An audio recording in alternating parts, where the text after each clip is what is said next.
Hi, I'm Patti Hayes, CEO of AWS Foundation, and today we are excited because Megan Butler is joining us, events coordinator at the spectacular riverfront. Thanks for joining us today, Thanks for having me. Tell me a little bit about what we're surrounded with today. We are sitting in beautiful Promenade Park right in the middle of downtown. So it's Promenade, not Promenade. I say Promenade, but we will take any pronunciation as long as you're saying it. We're happy to have people talking about the park. Right in the middle of downtown Fort Wayne on the beautiful St. Mary's River. We are in phase 1 of riverfront development, so we're only going to expand from here, but this is the first section that we finished, and we're so excited for the public to be enjoying it. Awesome. Well, what better thing for us to do with our origami today but to make a boat? In case you've used up all the square sheets of paper in your community report, we're going to use the standard 8.5 by 11, so you can make this anytime you want. And Megan is like a super origamiist. Is that the word? Origamiist? Sure. So tolerate us. Okay, so we're going to start folding the paper in half, always really tight creases, and then quarter again. So we were excited with the riverfront to work with Megan and the entire design staff to make it as accessible as possible. And as we're folding, I'm going to ask Megan to talk about 1 or 2 elements that she really enjoys. So if you followed with us, you folded it in half and then in half again. Open it back up, fold on the top, and we're going to fold the corners into the center.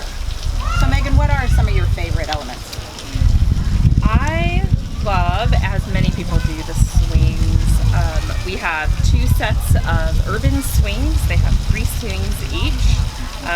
They seat about anywhere from 2 to 3 people. I've even seen people squeeze 4 onto one swing.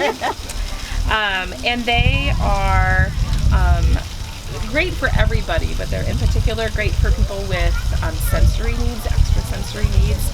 My own son is on the autism spectrum, and the swings are his favorite feature of the park as well. So we love to come down. If we can find a swing that's empty, we hop right on, and he is happy to sit there and swing for a really long time until mom makes him get off so that somebody else can get a turn. You have power here. You can throw them off for your son. Yeah. We had a little wildlife join us here, so excuse me while I flick off this baby caterpillar. Okay, so what we're doing next is we're going to be folding. Once you fold those 2 pieces in, it should look like this. Take both of the lower open tabs and fold them up. Always really tight creases.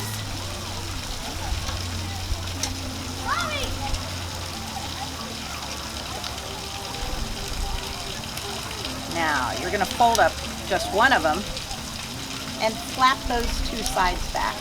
You have that right? Flap those 2 edges back.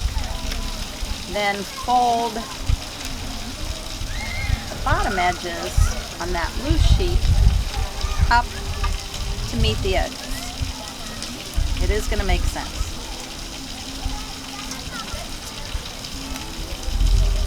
It's going to look like this then when you fold it all up. You've just cut off those edges.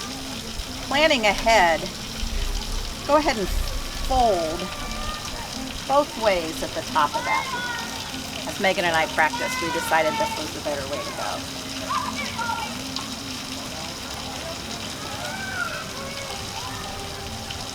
Okay, open that up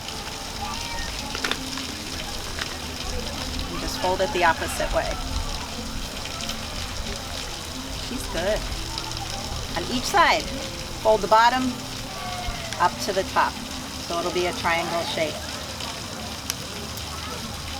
Tell me about where we're sitting here, the Sweetwater Band Shell. So, like you said, we are sitting in the Sweetwater Band Shell.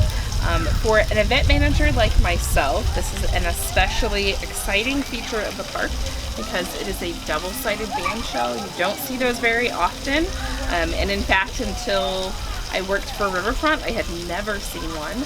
And what that means from an event perspective is that we can back-to-back performances, back-to-back with no downtime in between.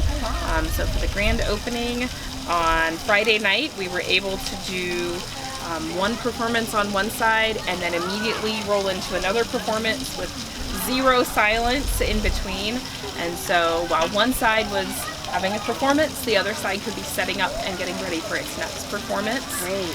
Which is really great for an event, a flow of an event. Absolutely. AWS Foundation has been really proud of the part we've played in making the park a little more accessible. And if you check out our website, you'll see profiled a little more of the detail around the accessible elements. So we're going to take and fold this, kind of take this and pull it out, fold the edges up. This is kind of the magic part. You got to kind of wiggle it. But you're going to end up, when you fold those edges up, with a boat. Did you get yours? It's coming.